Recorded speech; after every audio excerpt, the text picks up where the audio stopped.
Hi ma'am, video anong mathel ang ulo na among pudo na laksere. Ako yung sige mathel asidi. Utong chak thong bane. Utong chak. Ate kiti yan makoni ma ngama. Ate kiti bora thabi yan mahi chak lok masama. Tudi hojilase chak lame. Ha mai mathel sidi. Chak siana tong si.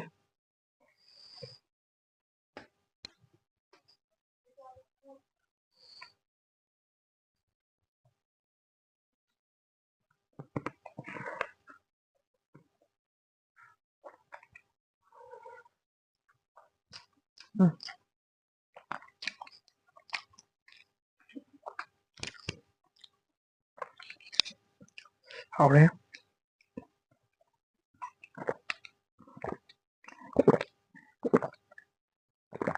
Ah.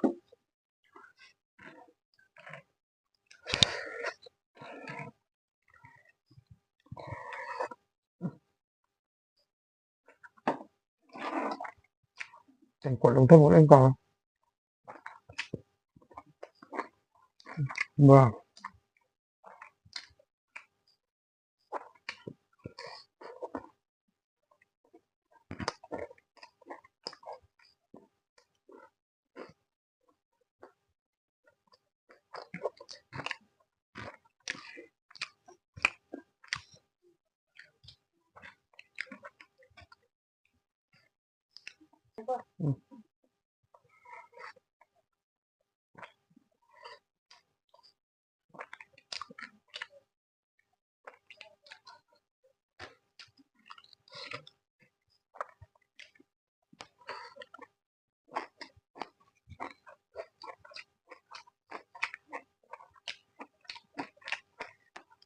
Utong chak si chak này.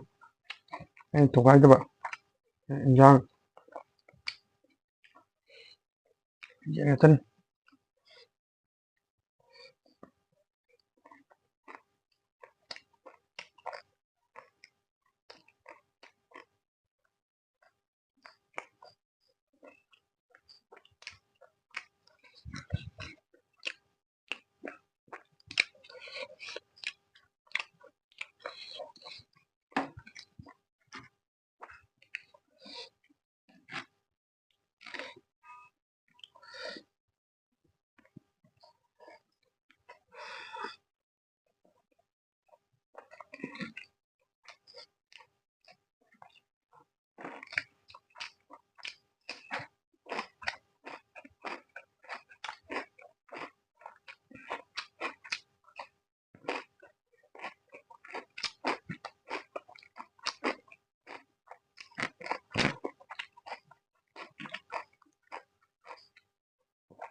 Hore.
Hao muốn cho đấy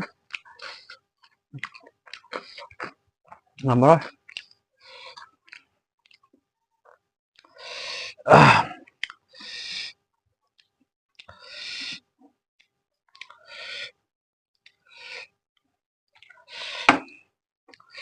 điện nhà tân vài lít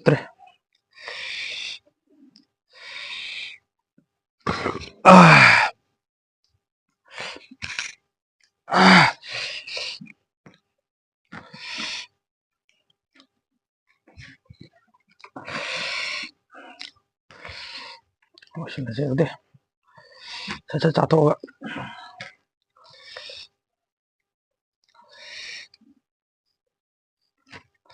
hậu theo đấy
đi sao rồi lượm na sih tang sai video tension lah deh thằng lạc cái đâu anh nào video ông đã anh nào mà thấy lòng người này na một cái na mày làm bộ ngày trong cái mà đi mày làm xuống ngày video mo ngasih di tang sai lu selesai